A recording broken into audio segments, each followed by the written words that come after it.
175 176.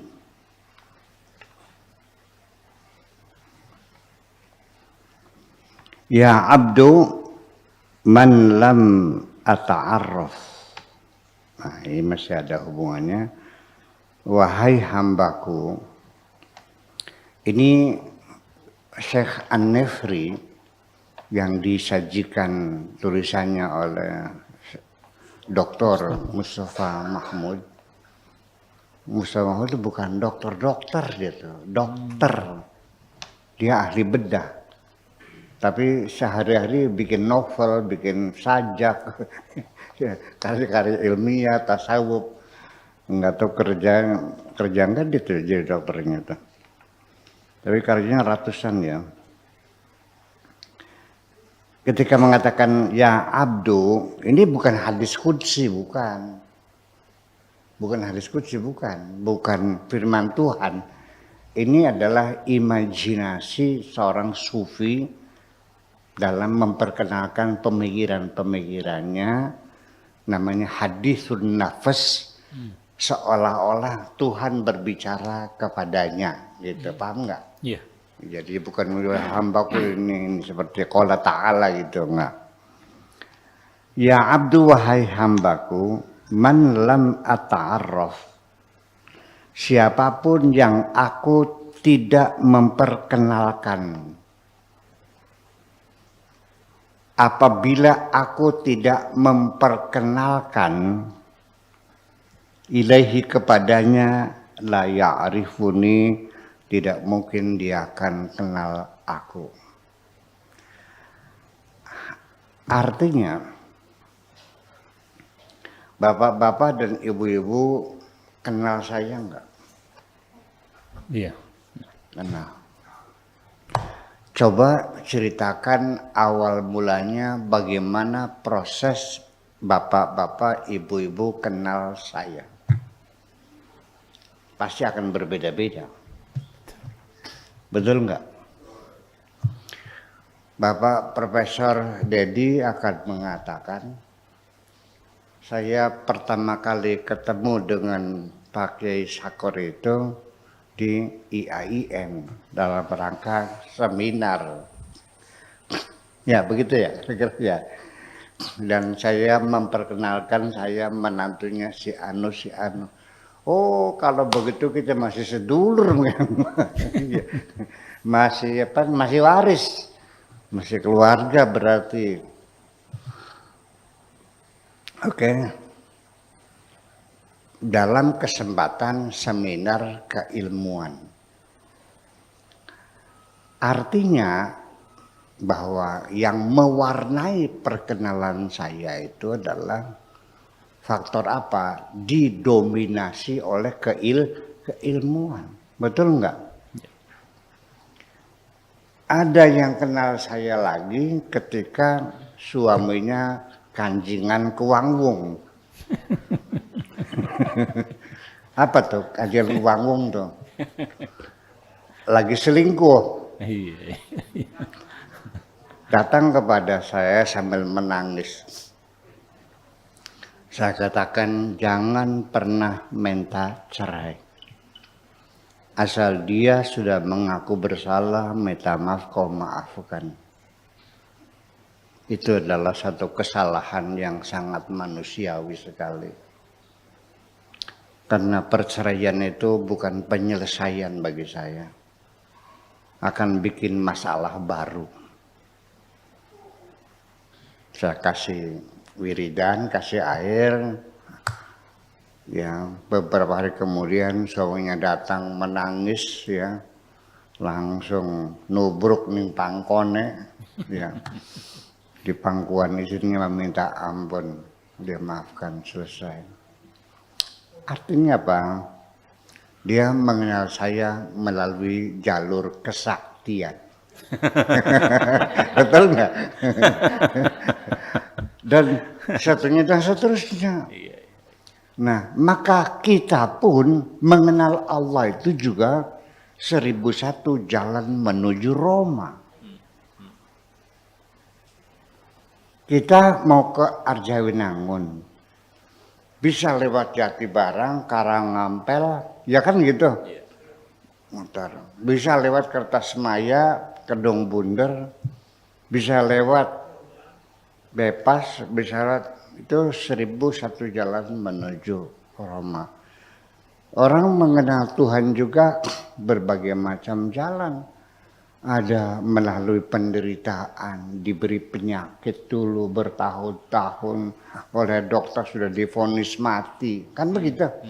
Akhirnya dia pergi ke Mekah, ya, umrah di sana, 1 bulan puasa di sana, tiap hari mandi pakai air zam-zam, berdoa kepada Allah.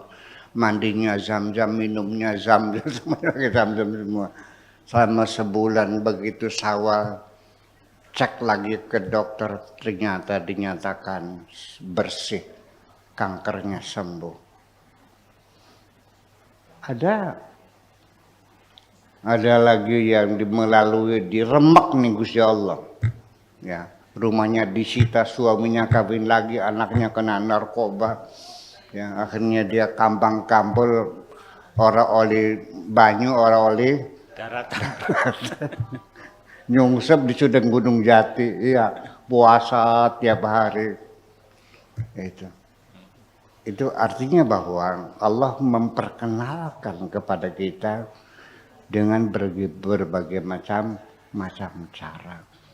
Dari ilmu pengetahuan bisa saja dengan kemarin kita ahli kimia ya, sampai dia mengenal Tuhan melalui kimia, melalui fisika nuklir, fisika partikel, melalui sastra, melalui kosmologi, antropologi, melalui sejarah, juga akhirnya mengenal Tuhan juga. Tapi juga tidak sedikit orang yang semakin tambah ilmunya, tambah ingkar kepada Allah juga ada. Nah, itu semuanya dinyatakan, wahai hambaku, sekali lagi, ya, man lam ata'arraf ilaihi la ya'rifuni. Itu semuanya boleh kita sebut ma'rifat, tetapi yang asli itu adalah pada saat aku yang memperkenalkan. Sebab kalau melalui perantara diperkenalkan oleh orang lain, itu dapat dipastikan akan terbawa imajinasi, asumsi, subjektivitas, relativitas dari pihak yang agen transformasinya. Artinya orang yang memperkenalkannya itu akan membawa subjektivitas. Kalau Anda kenal langsung dengan saya dan saya mengatakan, Pak Dedi, ini saya orangnya, Buya Sakur ini saya.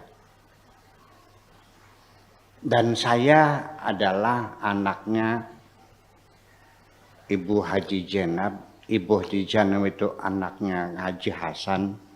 Haji Hasan itu anaknya Ki Hasbullah. Ki Hasbullah itu pamannya Kiai Amin Sepuh, Babakan Ciwaringin. Iya kan? Ini turunannya, ini susu keluarganya, berarti Anda ini masih saudara, masih waris. Oh begitu. Dan saya punya hobi, saya bercerita tentang diri saya. Itu asli.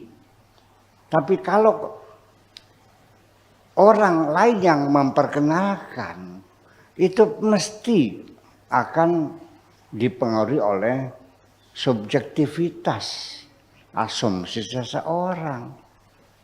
Kalau yang memperkenalkannya seorang profesor, Buya Sakur itu begini, ilmunya seperti ini, itu subjektivitasnya tinggi karena dia terlalu fokus pada keilmuannya. Faktor psikologisnya tidak tersentuh, betul nggak gitu? Nah kalau yang memperkenalkan istri saya, ya pasti akan lebih mendalam lagi. sampai kandang merangkangnya kencing.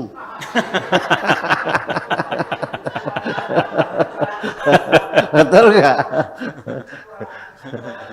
Dia bisa cerita di bokong saya ada bekas bisul yang tidak mungkin orang lain tahu.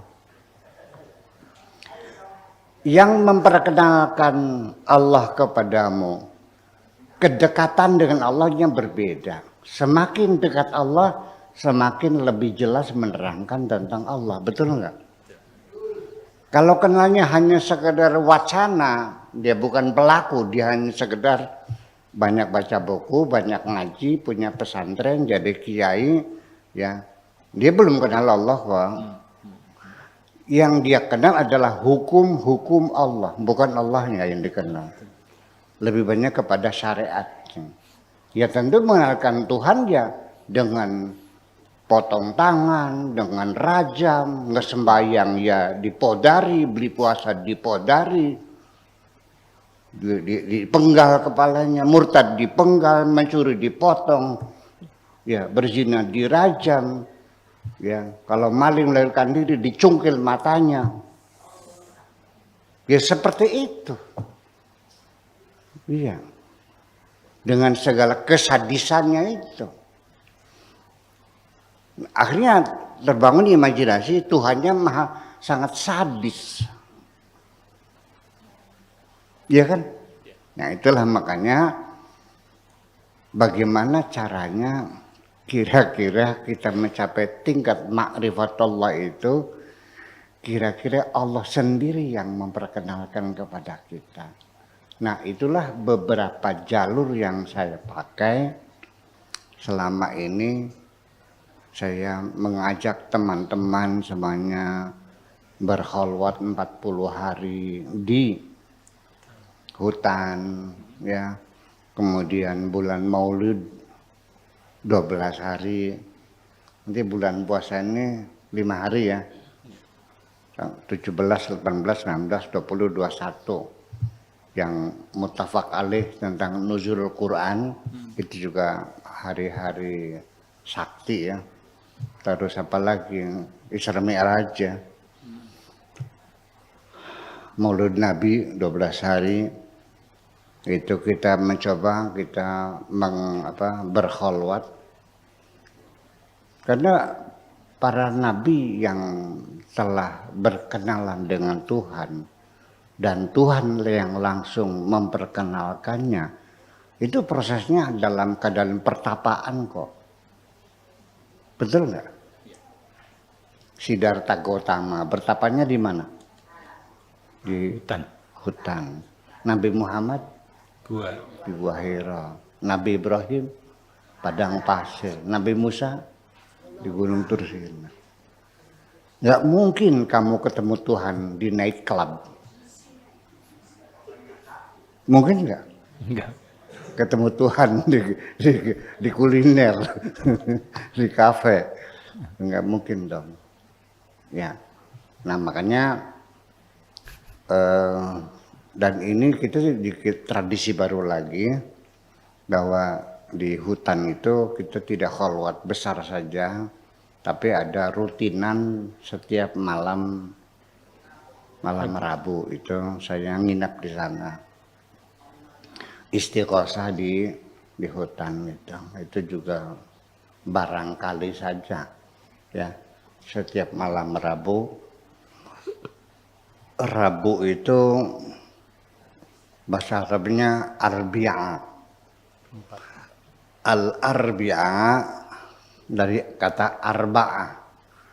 Arba'ah itu 4 ya. Binatang yang kakinya 4 itu lebih kokoh daripada binatang yang kakinya 2. Betul nggak? Motor sama mobil kokoh mana? Kenapa? Rodanya ada 4 ya, itu 4 salah satu. Termasuk juga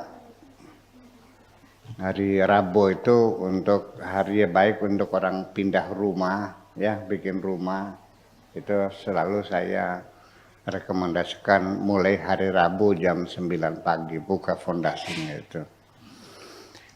Itu ada beberapa rahasia-rahasia tentang hari ya. menurut ahlul hikmah.